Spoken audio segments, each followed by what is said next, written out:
Boa noite, pessoal. Boa noite. Sejam todos bem-vindos em mais uma live da Anfarmag. Eu, Marco Fiaschetti, diretor executivo da Anfarmag, dando as boas-vindas em mais uma live. Sejam todos bem-vindos. Vamos chegando aí, pessoal. Deixa eu ver aqui quem está entrando. Já estou começando a reconhecer as pessoas aqui. Vamos chegando, pessoal. Enquanto isso, eu vou me achar aqui nos meus celulares, nos nossos contatos, perguntar aqui para, acho que a Bruna, que está me assessorando aqui, se o som tá bom, se tá tudo certo. Tudo bem aí, pessoal? Vamos chegando, vamos chegando, vamos chegando. Deixa eu ver aqui, isso, já estou aqui com o celular ali, outro aqui. É isso aí, pessoal. Bom, como que vocês estão todos? Como que fecharam aí, né, o mês de novembro? Estamos aí, né, praticamente, né, nessa reta final, né, um ano com bastantes desafios, muitas oportunidades para farmácias de manipulação. Tenho convicção absoluta que as farmácias de manipulação, né, dentro desse contexto da Covid, vem demonstrando à sociedade, às autoridades, a essencialidade do nosso setor, e convicção que o ano de 21, que se inicia daqui a pouquinho, a gente também é muito focado, muito determinado para que a gente continue avançando. Vamos chegando aí, pessoal. Daqui a pouquinho nós temos aqui a nossa convidada, mas antes de convidar a convidada, eu friso sempre alguns bons lembretes aí. Primeiro, economize com a Anfarmag. Outra vez eu estou perguntando para você aí, você já baixou o app da Anfarmag? Você vem acompanhando as campanhas de compras coletivas? Você vem fazendo como centenas e centenas de associados que participam das nossas compras coletivas e economizam com a Anfarmag? Fica a dica. Outra coisa, você já olhou as taxas vou falar do cartão, dos recebíveis, que você paga hoje e que a Anfarmag oferece para os seus associados? Isso também é economia. Quer ver outra dica? Você, normalmente, final de ano, as contas da farmácia, lá em cima, 13º, esse ano, inclusive, pagamento de impostos que deixaram de ser recolhidos pelo decreto presidencial. E aí, muitas vezes, o caixa precisa de um fôlego.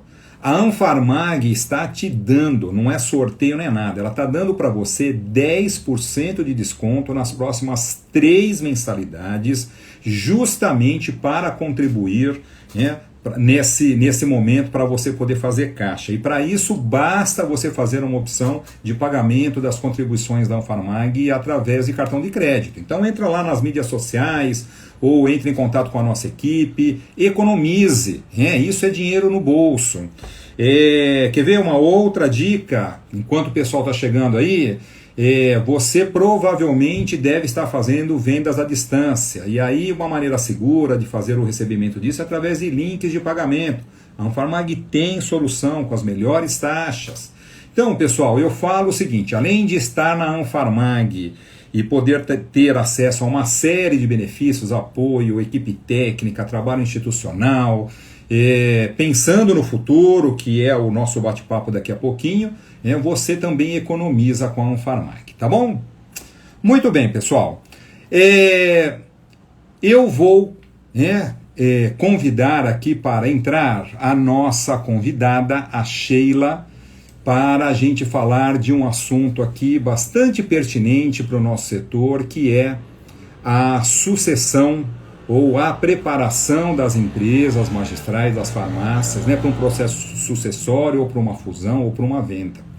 O panorama setorial, não é de hoje, indica que a idade média das farmácias brasileiras ela é bastante alta e tem uma gama muito grande de farmácias que provavelmente está nessa fase de pensar a perpetuação do negócio, pensar na sucessão, pensar em quem pode assumir a farmácia. E é pensando em tudo isso, que nós credenciamos parceiros e estamos lançando, através desse parceiro, a Rica e Associados, um programa inédito para dar orientações de tudo que você precisa saber sobre sucessão aí na farmácia. Então eu peço aqui, por favor, para Sheila solicitar que entre aqui no nosso bate-papo.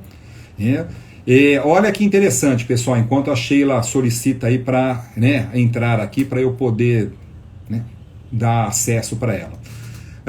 Não é incomum nos encontros, nos eventos da Anfarmag, esta preocupação em relação aos negócios. Então, alguns colegas, a gente já está um tempinho aí no mercado, nessa estrada, e muitas vezes então o colega fala, olha, o meu filho não quer assumir o negócio, o que eu faço?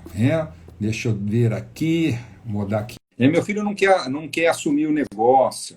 Outras pessoas falam o seguinte, eu não tenho quem assuma o meu negócio, como que eu faço? E é por causa de tudo isso que a gente vai preparar o pessoal aí.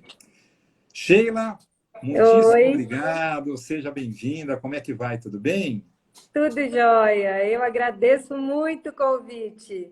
Seja muito bem-vinda.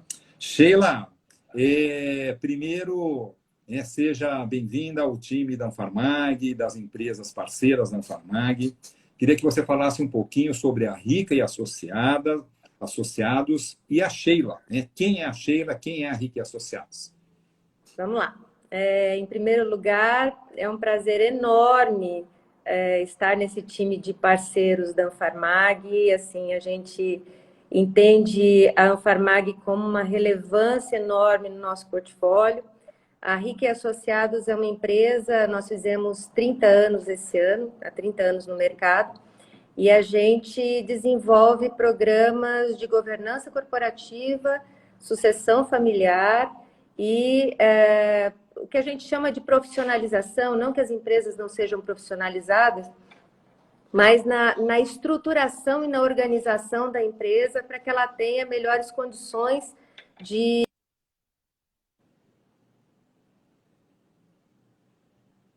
Opa, deu uma travadinha, só um minutinho aí, pessoal. Só um segundinho aí que a Sheila ela já volta aqui. Só um segundinho, tá, pessoal? Um probleminha aí de conexão, mas a gente já volta. Ao vivo é assim, né? Ao vivo não tem como, não tem ensaio, não tem nada. Vamos lá. Enquanto a Sheila resolve ali, opa, acho que caiu, ela volta daqui a pouquinho.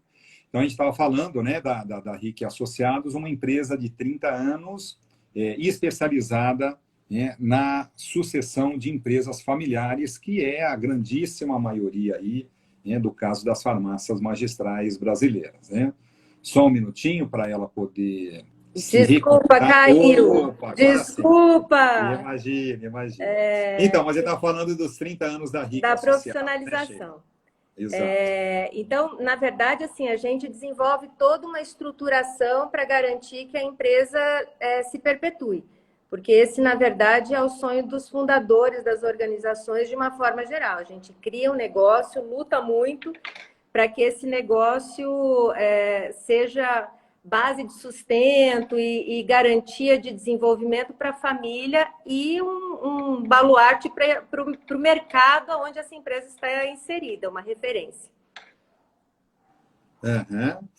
Sheila, qual que é a importância de um planejamento sucessório?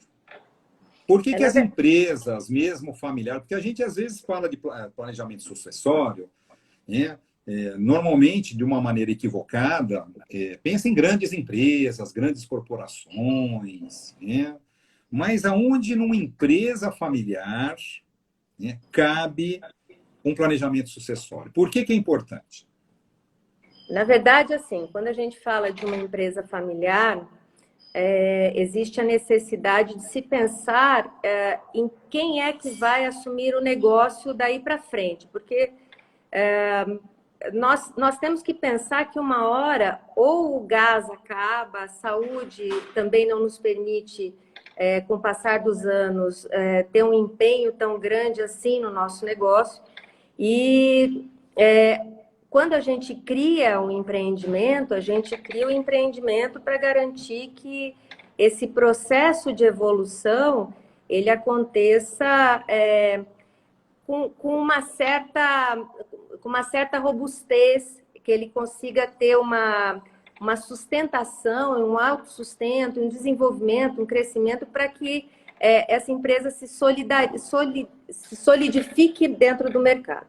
E a partir daí, os donos, os fundadores, as fundadoras dos negócios familiares, eles têm aquela empresa como um filho. Muitos dizem para nós, ao longo desses anos, que eles criaram a empresa e não criaram, viram os filhos crescerem. E aí, chega uma hora que você começa a pensar, o que eu vou fazer com esse negócio? Qual é o futuro desse empreendimento? E existe uma dor no coração quando você começa a ver que, às vezes, os filhos não se interessam pela empresa, às vezes eu preciso preparar e aculturar esse sucessor, porque não é um processo de treinamento, é um processo de educação corporativa. Eu preciso vivenciar o negócio. E a partir daí, não significa que eu tenha os melhores sucessores, são aqueles sucessores da família. Por quê? Porque ele entende a cultura da empresa, porque a cultura da empresa tem origem nos valores dos fundadores. E esses valores ele leva para a empresa, eles levam para dentro de casa, é o valor que respalda a vida deles. E aí, quando eu não tenho um sucessor familiar, eu posso ter um colaborador de longa data, uma pessoa que também entenda o negócio e que leva essa cultura do fundador à frente. Então, é nesse sentido, nesse processo evolucional, que a gente pensa que mesmo que eu possa ter um período de trabalho árduo e depois diminuir aos poucos o meu empenho dentro da empresa, eu tenho alguém que vá continuar aquilo que eu sonhei, aquilo que eu tanto me esforcei. Então, eu acho que a importância da sucessão é para a gente manter o negócio dentro de condições aptas para o mercado e de condições viáveis para trazer o sustento da família como um todo e dos colaboradores, porque a gente tem essa responsabilidade. Exato. Então, Sheila, pelo que você está me falando, é o seguinte: eu, fundador, eu tenho um patrimônio na mão, por algum motivo, idade, saúde, disponibilidade, eu quero que esse meu patrimônio e essa minha empresa se perpetue. E aí eu preciso, então, criar um plano para alguém me substituir. Independentemente se ele é filho ou alguém da família, um agregado, ou um colaborador ou um terceiro. Em linhas gerais é isso. Exatamente, porque esse plano ele não é construído de uma hora para outra. Ele é um processo de longo prazo. De longo prazo. Sheila, mas tem também eu tenho um patrimônio e eu quero vender, eu quero fundir a minha farmácia, eu não tenho sucessor, eu não tenho, independente se familiar ou não, né? Nós acabamos de aprender aqui que sucessor não é necessariamente alguém da família, né? É alguém que venha suceder o fundador, mas a minha decisão ela é vender a farmácia. Até para isso eu preciso preparar a farmácia, né, para que esse patrimônio seja o mais valorizado possível e consequentemente, conseguir monetizar melhor isso. Eu estou falando coisa certa ou equivocada? Certinho. Assim, na verdade, o preço de um negócio, valuation que a gente fala, ele é identificado por uma série de fatores, inclusive o faturamento da empresa, mas ele também é desvalorizado, digamos assim, vamos colocar isso entre aspas, em decorrência dos riscos que eu tenho. Então, eu, comprador, quando vou olhar o negócio, se eu tenho falta de organização, falta de números confiáveis, Indicadores. falta Uhum. de indicadores, se eu tenho risco de passivo trabalhista em alto grau, tudo isso vai diminuindo o valor da minha empresa. Então, a gente recebe muito na Rica alguns fundos, a gente já teve alguns fundos e family offices conversando conosco sobre compra de negócios. E isso, muitos acreditam que a empresa familiar pode ser um grandíssimo negócio. Por quê? Porque ela tem uma enorme representatividade. Muitos donos de empresa colocam lá o seu sobrenome e a referência da sua família. Isso é uma credibilidade enorme. Tempo, assim, anos e anos e anos dentro do mesmo lugar, dentro da mesma comunidade. E essas coisas, essas desorganizações ao longo do tempo, eu vou lá, compro um negócio que tem um diferencial enorme, faço deságio do valor e aí eu consigo, muitas vezes, comprar empresas maravilhosas a preço de banana, perto do que poderiam render. Então, a Então, organização faz diferença. ok. Então, para que eu possa passar o bastão para um sucessor, familiar ou não, ou para que eu possa vender a minha empresa, fundir a minha empresa, eu preciso preparar a empresa. E isso não acontece do dia para a noite. Isso precisa estar dentro de um planejamento. É isso, né, Sheila? Travou. Opa, Opa, só um travou. minutinho, né? Agora Então, eu estava voltou. falando, né? Independentemente de uma sucessão para um familiar ou não, ou a decisão de vender, fundir uma empresa, uma farmácia, eu preciso preparar, né? Porque senão, Exato.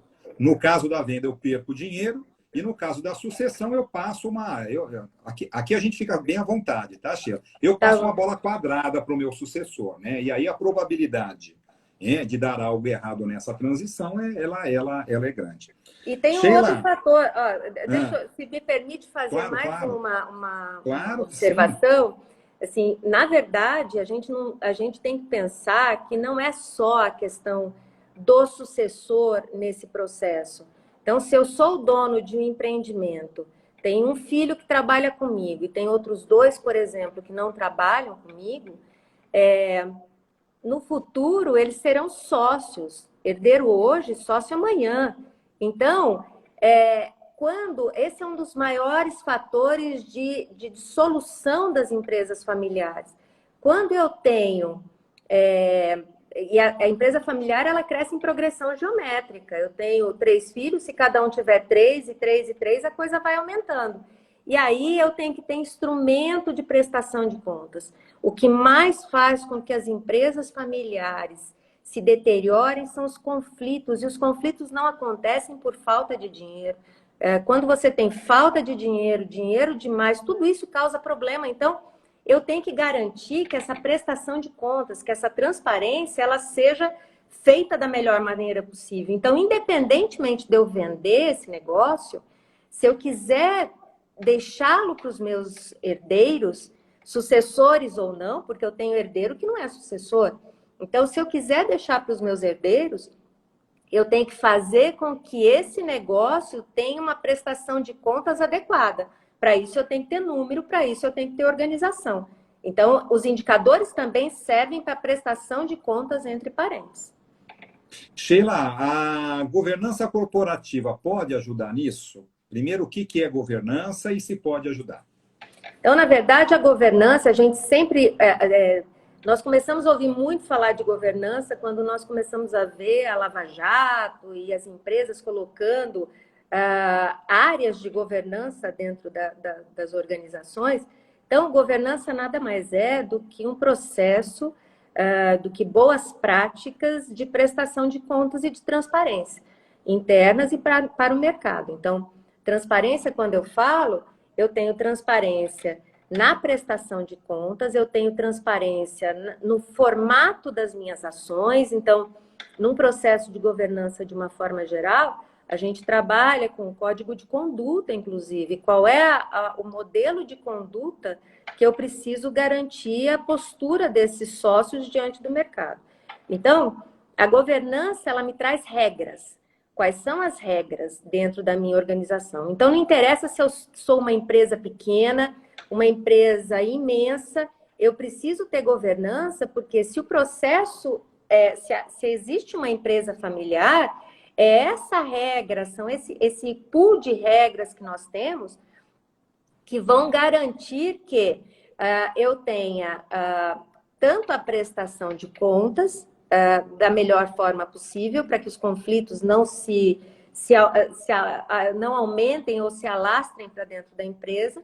Eu tenho regras de conduta e eu tenho ainda, dentro da governança, inclusive as regras de sucessão. Quer dizer, a gente tem os acordos de sócios para garantir que eu tenha regras para aval, para venda de cotas. Esse acordo de sócio está sempre respaldado no Código Civil. Mas ainda assim eu posso ter regras próprias para me garantir e me resguardar. E o processo sucessório, ele está estabelecido no Estatuto de um Conselho. Eu tenho conselho de administração só em grandes empresas? Não, conselho é uma coisa muito simples às vezes. É um lugar onde eu possa reunir os sócios para discutir a empresa.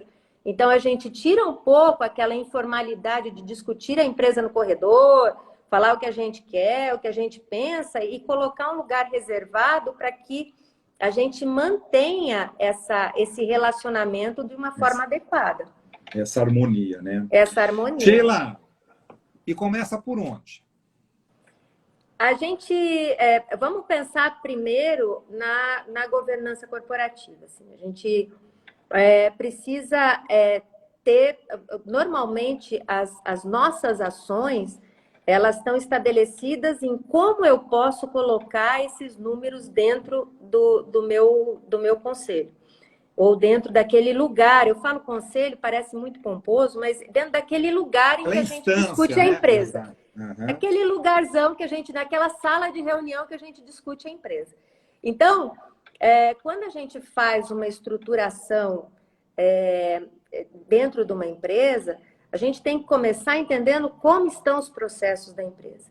Porque, às vezes, eu não acho que isso seja um privilégio das pequenas empresas, a gente tem clientes muito grandes, e eu estava numa reunião ontem com um desses clientes, que é líder de mercado no segmento dele, e a gente estava falando sobre processo de manutenção, processo de patrimônio, e aí as pessoas diziam, os sócios diziam, isso está solto, a gente não sabe onde está, a gente não sabe quem cuida, a gente não sabe como cuida, e às vezes tem 3 pessoas cuidando e não tem ninguém. Então, quando a gente faz um mapeamento de processos, eu tenho que entender se esse processo está andando o mais liso possível, ou seja, se ele anda adequadamente, porque aí o meu resultado final desse processo são indicadores. E aí os indicadores não precisam ser muito sofisticados. Eles são indicadores que me dizem, por exemplo, qual é a taxa de inadimplência que eu tenho na minha empresa. Ou me dizem qual é a rotatividade que eu tenho na minha empresa. Coisas, às vezes, muito simples que eu preciso medir. A segunda questão é em gestão de pessoas. E aí começa a entrar a história do sucessor. A primeira coisa que a gente fala em gestão de pessoas é o seguinte, eu não estou falando de estruturação de área de RH, embora a gente tenha as ferramentas de RH dentro desse processo. Mas a primeira coisa é, se eu não sou sócio, eu sou empregado. Não existe outra situação. Classificação. Entendeu? Não tem outra classificação. Eu sou empregada e a gente teve aí com a lei de 2017 o prestador de serviço que também pode estar na minha empresa, mas se eu não sou sócio, não existe a categoria filho de dono. Então aí entra a história de que eu quero um sucessor, esse sucessor está aqui, e aí você fala, vai entendendo a empresa. Entra aí, vai olhando, vê o que você quer aprender. Vê se gosta, né? Vê se gosta. Uhum. Gente, tem gente em postos de trabalho que já tem o que fazer. Então, eu preciso ter o direcionamento, qualquer colaborador, inclusive o meu filho, o meu sobrinho, a minha filha, eles têm que ter um cargo. Não precisa ser um cargo alto, aliás, não deve ser um cargo alto. Ele tem que começar entendendo o negócio. Mas entendendo esse negócio, ele tem que saber quais são as responsabilidades dele, o que ele tem que entregar, qual é o resultado que ele tem que entregar. Isso com todos os meus colaboradores. Então, eu tenho que ter regra para colaborador, independentemente dele ser parente ou não. Ele tem que me dar retorno. E aí, uma segunda máxima que a gente tem em gestão de pessoas é: não contrate quem você não possa demitir. E aí, às vezes, a gente tem famílias arruinadas porque se contrata uma pessoa, você vê lá, a pessoa é dificílima, não vai engrenar e eu não posso demitir, porque senão eu vou arrumar um problema familiar imenso. Então, as regras têm que estar, por isso que eu comecei falando sobre governança. As regras têm que estar claras. E as pessoas têm que saber quais são as regras claras. Eu sei que é muito mais fácil falar do que viver, porque eu vivo isso todos os dias, mas é mais fácil a gente cobrar com regras claras do que cobrar com essa nuvem de desconfiança. Então, dentro de gestão de pessoas, a gente tem que ter descrição do cargo, definição de salário, definição de benefícios, regulamento interno, avaliação de desempenho, estruturação de programas de treinamento internos, inclusive, para aprender a fazer o trabalho. E aí tem uma questão, então, esses números do mapeamento de processo com indicador, da parte da gestão de pessoas, eles me permitem ter, no mínimo, direcionamento estratégico lá naquele lugarzinho que eu discuto a empresa com os meus sócios.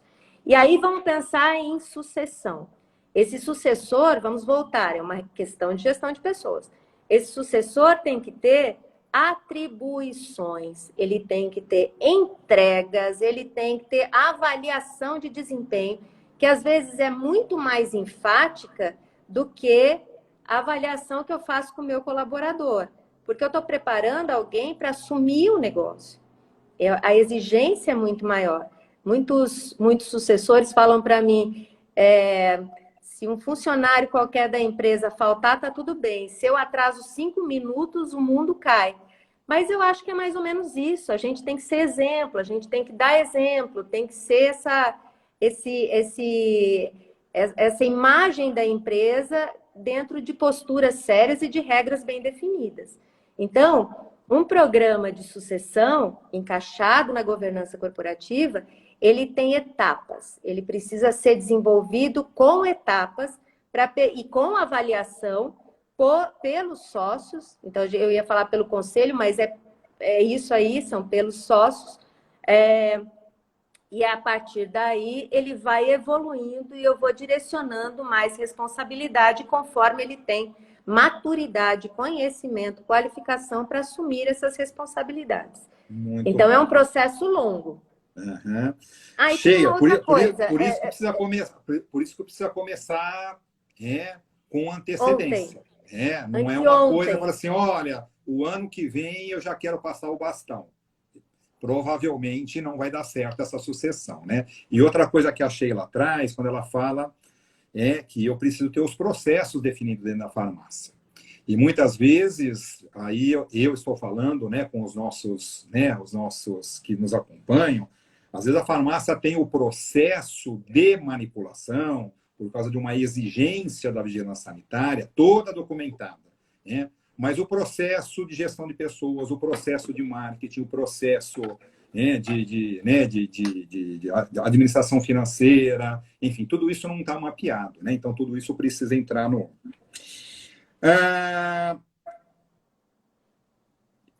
Quando a gente fala de uma empresa que não se prepara para a sucessão, independentemente se vai haver uma sucessão ou preparar a minha empresa para ser vendida, que riscos que a empresa corre se não houver essa preparação? Eu ia complementar dizendo o seguinte, então a gente vai começar pelo maior risco. A melhor sucessão é feita quando ela é direcionada pelo fundador, pela fundadora. Por quê? Porque, na verdade, eu conheço, eu como fundadora dentro de um negócio, eu conheço a trajetória do meu negócio. Eu sei quais são os percalços que eu vivi, eu sei o que dá certo e o que não dá. Eu conheço meu cliente, às vezes, e muitas vezes pelo nome, enfim. Então, um dos riscos é exatamente esse. Talvez eu não tenha esse fundador ali pertinho. E aí eu não estou falando, embora eu até seja meio soco na boca do estômago falando assim, mas eu acho que é uma coisa para a gente pensar. Embora as mortes prematuras aconteçam com frequência, não é com muita frequência, mas com frequência. Mas, por exemplo, a situação da pandemia. A situação da pandemia acelerou inúmeros processos sucessórios. Uma porção de clientes nossos tiveram que ficar em casa. E aí eu não estou falando só de gente depois dos 60. Eu tenho clientes de 89 anos que continua na ativa porque é uma paixão enorme aquele negócio. Então, aquelas pessoas que tiveram que se ausentar, muitas vezes não estavam preparadas para poder se ausentar.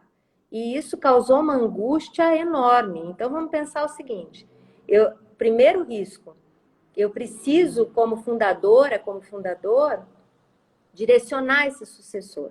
Pode dar certo se não for eu que direcione? Pode dar certo sim. Mas é muito melhor que eu direcione. Segundo risco, todas as vezes que acontece, por exemplo, uma entrada de sucessores, e isso é muito frequente, a gente tem lá 2 filhos, 3 filhos, se não houve uma preparação, muito provavelmente eu vou trabalhar com tentativa de erro e acerto e vai haver uma disputa enorme para ver quem é que vai assumir o poder. Os maiores problemas são de disputa pelo poder. E isso eu falo de cadeira, porque é o que a gente vê o tempo inteiro. A terceira coisa, e aí quando a disputa começa, é um desespero. As pessoas perdem a racionalidade. As pessoas começam a não entender o que funciona e o que não funciona. Vira uma brigaiada danada em qualquer lugar, o que é muito pior. O terceiro problema é que quando eu começo a testar tentativas de erro e acerto, porque a pessoa não foi qualificada por um longo tempo e cai, por exemplo, de paraquedas numa cadeira de gerente, eu posso dar 2 passos para frente e 1 para trás, estou perdendo dinheiro, mas ainda estou no lucro, mas eu posso dar 10 passos para trás e 1 para frente e no médio prazo, no curto prazo, às vezes no longo prazo, a minha empresa vai agonizando e um dia ela morre. Então, essa situação é de garantir que as pessoas e a família não sofram. Então, uma das coisas que a gente sempre diz é o seguinte: a família vem em primeiro lugar em casa. A família, para mim, é fundamental em casa. Dentro da empresa, a empresa é importantíssima e é mais importante do que o próprio dono. Ela é muito maior do que o próprio dono. Se a gente pudesse fazer o que quisesse dentro das empresas, a gente estaria muito feliz, né? Mas nós não podemos. Então, no final das contas, o nosso grande risco é que, por conta de todas essas intercorrências, a gente tem aí uma perda significativa de mercado, perda de dinheiro, e quando a empresa começa a sofrer, a família sofre na mesma proporção e vice-versa. Quando a família começa a sofrer, a empresa também tem reflexos. E eu falo de sofrer... consequentemente, o patrimônio vira pó, né? Vira pó. Também tem isso. Exato. Sheila, tem uma série de perguntas aí, daqui a pouquinho a gente já começa a ler as perguntas do pessoal, então continue aí perguntando, a gente já responde. Por que muitos fundadores temem a ideia de um planejamento sucessório? Existem várias questões nessa situação. Então, assim, a primeira coisa é que é muito difícil a gente pensar que um dia pode sair da empresa. É sempre uma angústia muito grande. Não porque assim, a gente percebe, o fundador, a fundadora, não está querendo poder. Normalmente os sucessores acham que eles não querem largar o osso por poder. Eles já têm o negócio é deles, eles não estão disputando poder com ninguém. O que existe uma sensação interna de que eu sei fazer melhor do que todo mundo. Sou eu que comecei, eu entendo esse negócio. E o que a gente escuta muito é em time que está ganhando não se mexe, e assim a gente vai.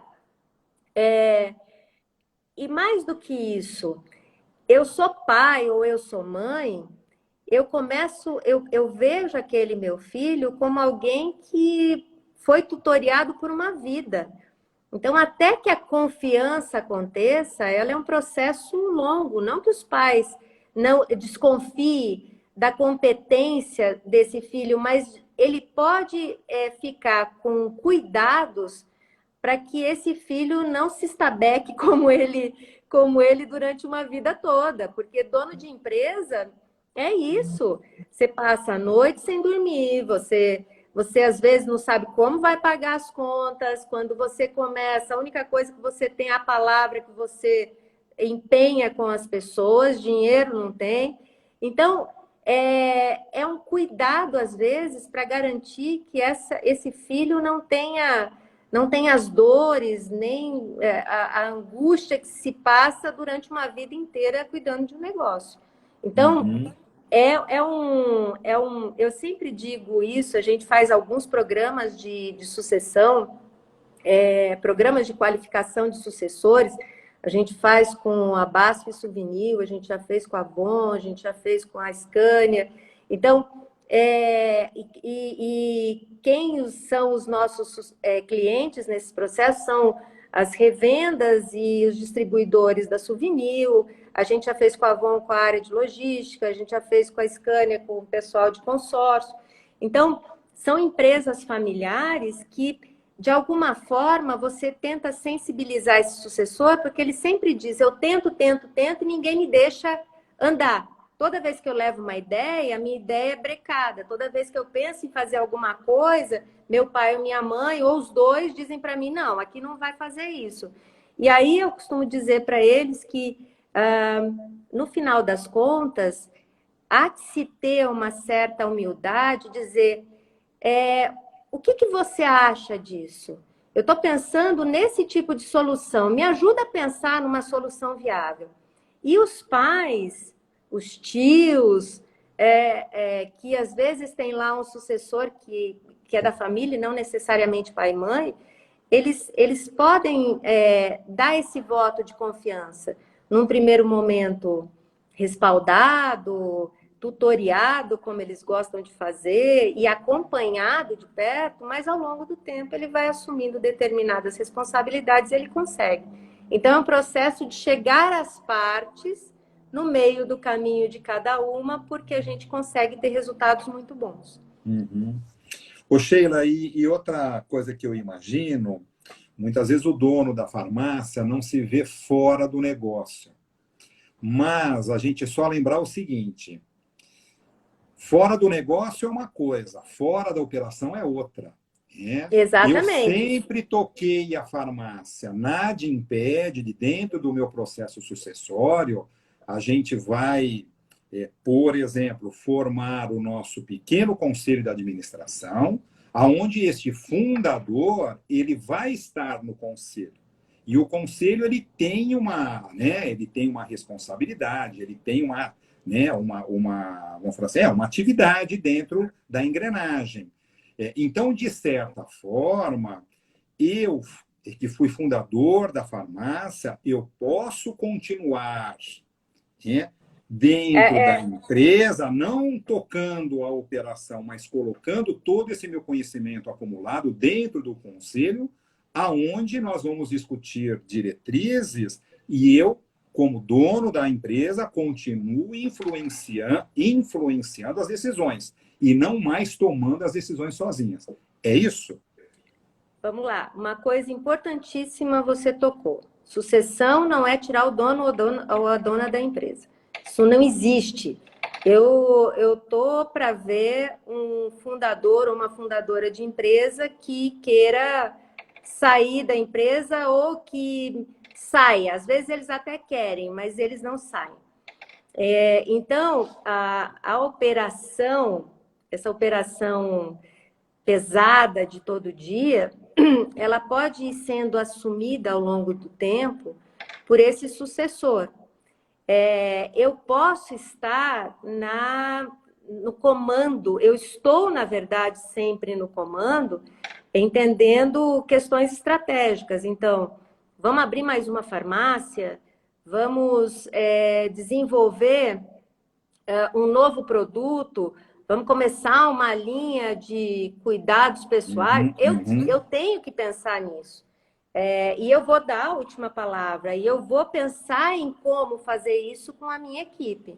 O que a gente fala de sucessão é ter alguém que entenda desse negócio para dividir comigo a operação, às vezes, mas aí vamos entender que duas pessoas comandando com a mesma intensidade dá problema, então, às vezes, eu preciso me afastar um pouquinho para que esse sucessor assuma, para que ele entenda, mas estrategicamente, as tomadas de decisão diferenciadas sobre o negócio, em como é que nós vamos nos posicionar no mercado, isso é uma coisa que o fundador ou a fundadora vão ter como atribuição para o resto da vida. Eles são sócios, isso faz parte da responsabilidade de sócio. Então, é difícil a gente... foi muito bem colocado por você. Sucessão não é tirar o dono da empresa, jamais. Sucessão não é livração, né? Não! Ou Não! integração, né? Está aqui a Não, chave, de agora é com jeito você. nenhum. De jeito nenhum. Sheila, aí vem a importância de ter, né, uma empresa de consultoria com experiência para poder, caso a caso, porque cada empresa tem uma história, tem uma estrutura. E aí, né, a Anfarmag, junto com Rica e Associados, então fazem então um programa de capacitação, né, para a gente poder começar a divulgar nesse programa de capacitação essas diretrizes básicas, que que é essencial.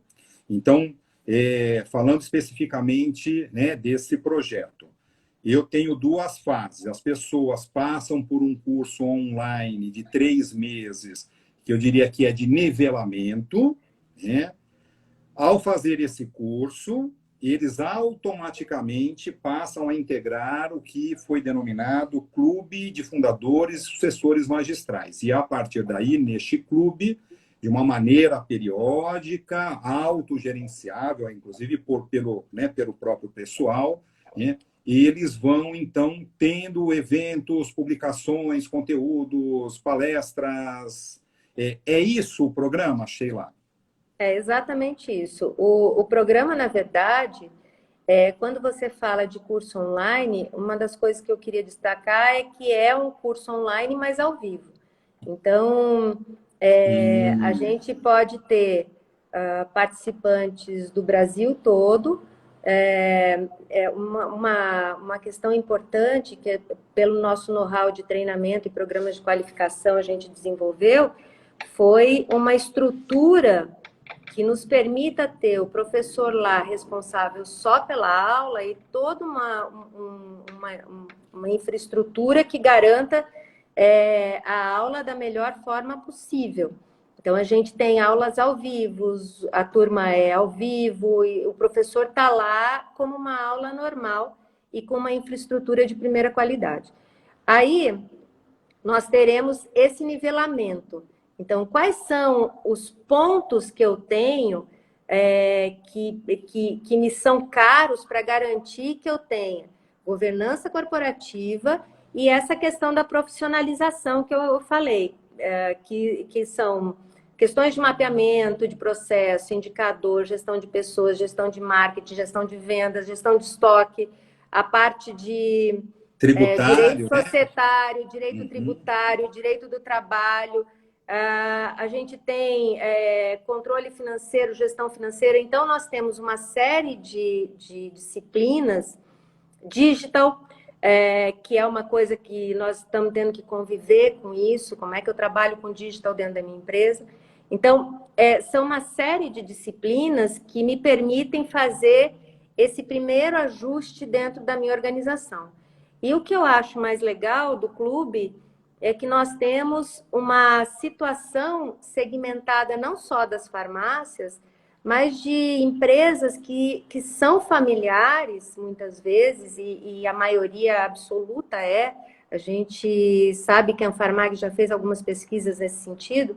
Então, de empresas que sentem as mesmas dores, as mesmas angústias, e que no compartilhar, elas podem ter resultados muito legais. Então, a gente tem conteúdo em revista, revista eletrônica, podcasts, entrevistas filmadas. A Rica também tem um programa de TV que a gente tem muitos cases e muitos profissionais, mas a gente também vai ter esse conteúdo por conta do know-how do programa dentro da plataforma. Então, e nós vamos ter eventos.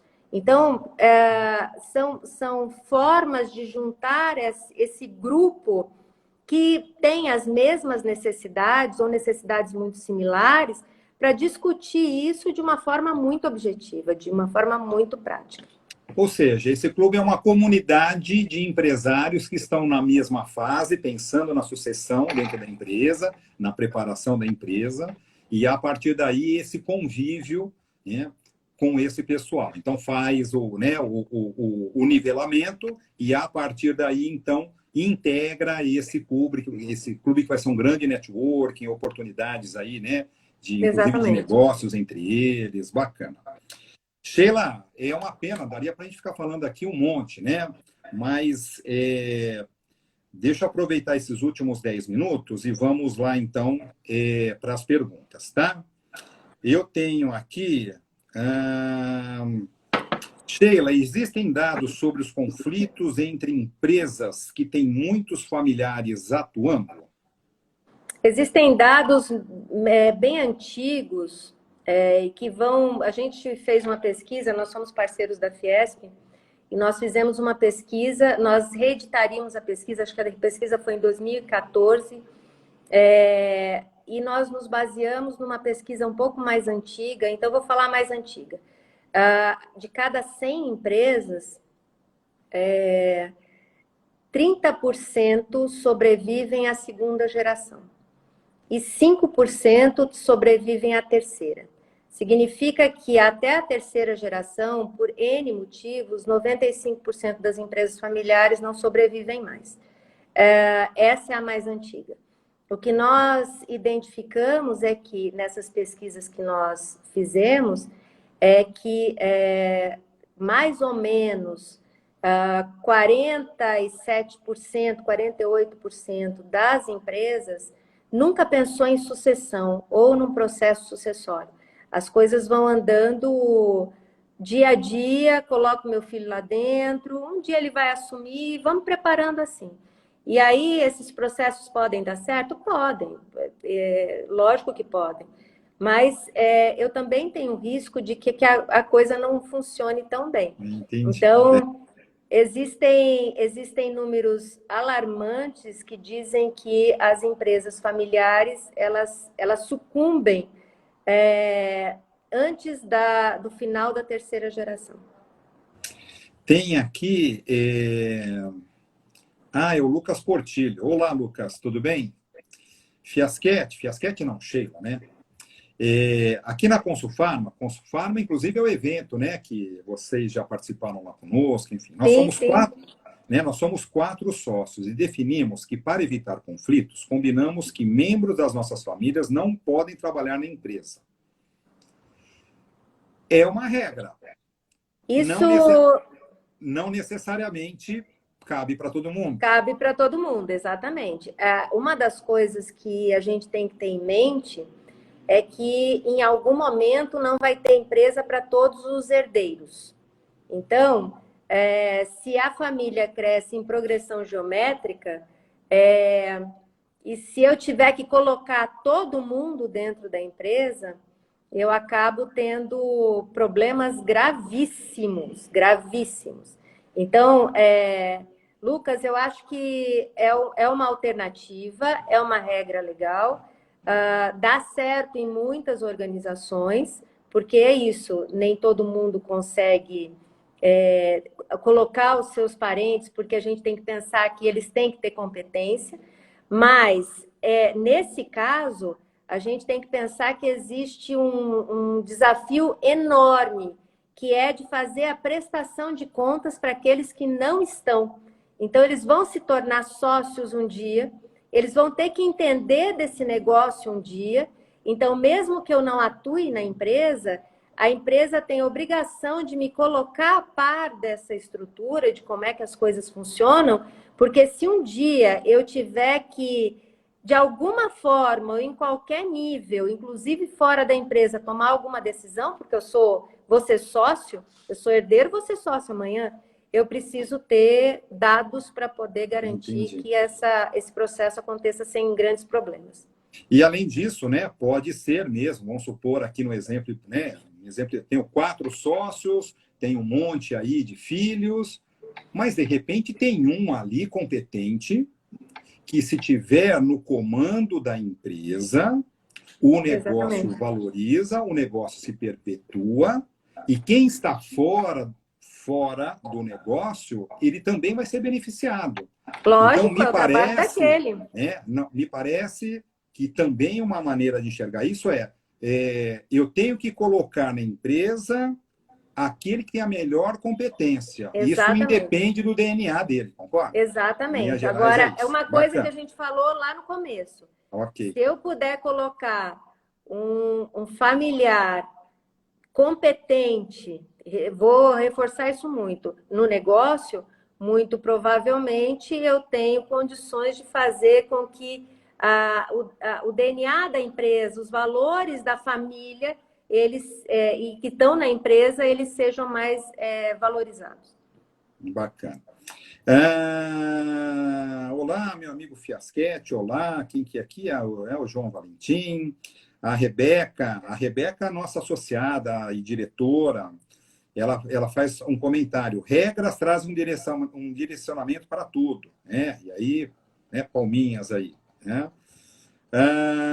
Outra pergunta aqui, não sei de quem que é. Sheila, não seria uma falta de confiança na nova geração?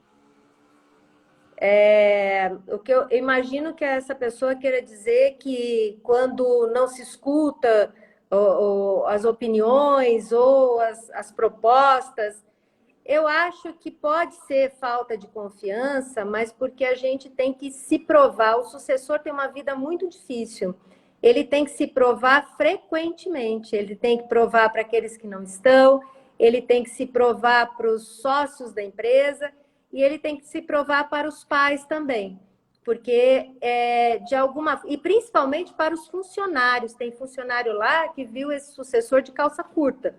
Então, é um processo de luta, de se colocar frequente. Então, talvez, Lucas, seja falta de confiança, não no sentido pejorativo da situação, mas porque talvez você precisa ter uma trajetória mais consolidada para você ter esse respaldo, esse diferencial já para assumir algumas coisas. Bacana. Aí tem outras observações aqui. Muito prazer estar aqui. Sou fã dessa equipe, bacana. Uma pergunta aqui para a gente fechar. Empresas com família trabalhando tem mais conflitos quando comparado com uma que não tem família atuando junto?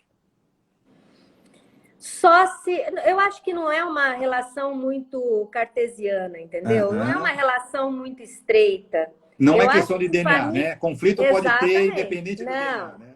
Eu acho que empresa que não tem regra muito clara tem conflitos enormes com família ou sem família. Assim, eu preciso ter regras claras, eu preciso saber como é que eu me porto nesse lugar. Eu, como funcionário, preciso saber se a empresa está gostando ou não está gostando do meu trabalho. E aí, isso independe de ser família ou não ser família.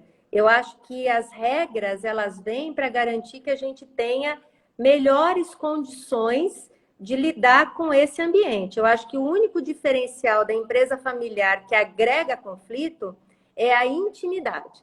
A gente pode falar coisas que para um estranho a gente não pode falar. Você fica com um certo pudor. Agora, com familiar, você às vezes perde o pudor e perde a compostura. Então, nesse ponto, aumenta significativamente. Uhum. Muito bom. Tem uma pessoa aqui, Léo Ganzaroli. Conhece?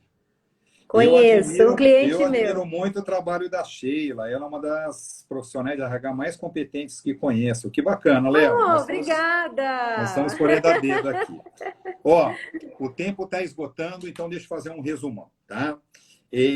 A sucessão dentro da empresa, independente se é uma sucessão para um herdeiro, se é uma sucessão para alguém de fora, se é preparar a minha empresa, eu preciso preparar. E essa preparação não é de curto prazo, né? Não. É médio e longo prazo. A Anfarmag, enxergando tudo isso, verificando que muitas empresas do nosso setor, já tem mais de 25 anos, 30 anos, 40 anos. Tem uma farmácia em São Luís do Maranhão que fez 100 anos no ano passado. Isso daí está naquela estatística Super Master Blaster de sucesso. Então, em linhas gerais, eu preciso preparar tudo isso. E aí, a Anfarmag credencia Rica Associados, 35 anos de mercado, experiência comprovada, e preparar os nossos associados para colocarem o pé neste processo. O que esse programa oferece? Primeiro, tem uma primeira parte, que é um nivelamento. A farmácia inscreve até 2 pessoas por inscrição, passam por esse processo de nivelamento. Aulas ao vivo, através de uma ferramenta, e aí, então, nivela-se esse conhecimento. A partir daí, cumpriu o pré-requisito para fazer parte do clube de fundadores e sucessores magistrais. Neste clube, a Rica Associadas organiza uma série de atividades. As pessoas do clube têm acesso a uma plataforma, login, senha exclusivo, ali tem um universo de informações e vai ser promovido, por isso que não tem tempo depois, é o grupo que vai determinar esse tempo, troca de conhecimento, networking, o próprio grupo pode querer contratar um palestrante, vamos trazer essa pessoa, a gente cotiza aqui os custos, em linhas gerais é isso. Eu tenho 1 minuto aqui para acabar. Veja nas nossas mídias sociais, aperta o botãozinho ali, manda um e-mail, lá tem um formulário, quer informações, a equipe da RIC Associados vai fazer, então, o contato. Sheila, estou com medo de cair aqui, por causa do tempo do Insta, mas a sua última palavra, e eu já agradeço e convido todos a conhecer esse programa que é inédito na área magistral. Já agradeço a sua participação e toda a sua equipe. Então, vamos lá. Eu agradeço também. Convido a todos para dar uma passadinha no site da Rica, www.empresafamiliar.com.br. Lá vocês vão poder conhecer um pouquinho mais do que a gente faz. E, Fiasquete, obrigada de novo pela confiança, pela parceria. A gente tem uma honra muito grande de estar e de ser parceiro da Anfarmag. Na verdade, eu vou falar ao vivo aqui, vou ver se dá tempo, tá? Quando a primeira vez o panorama setorial mostrou que várias farmácias provavelmente estavam nessa fase de se preparar, o Fiasquete foi atrás das empresas, foi levantar informações, até que chegou numa empresa de 35 anos, com um canal de televisão, com publicação, com pesquisa, e aí começou esse credenciamento da RIC Associados. Sheila, um abraço para você. Eu tenho certeza que vai ser um sucesso. Essa primeira turma começa agora em fevereiro. Parece que tem preço, que vira a tabela. Então, vão lá nas mídias sociais da Anfarmag, procurem. E eu desejo a todos aí uma boa noite. E a gente encerra aqui mais uma live da Anfarmag. Muito obrigado a todos e até o nosso próximo encontro. Obrigada, gente. Tchau. Obrigada, Um abraço. Piachetti. Valeu, um abraço. Tchau, pessoal. Tchau, tchau. Tchau.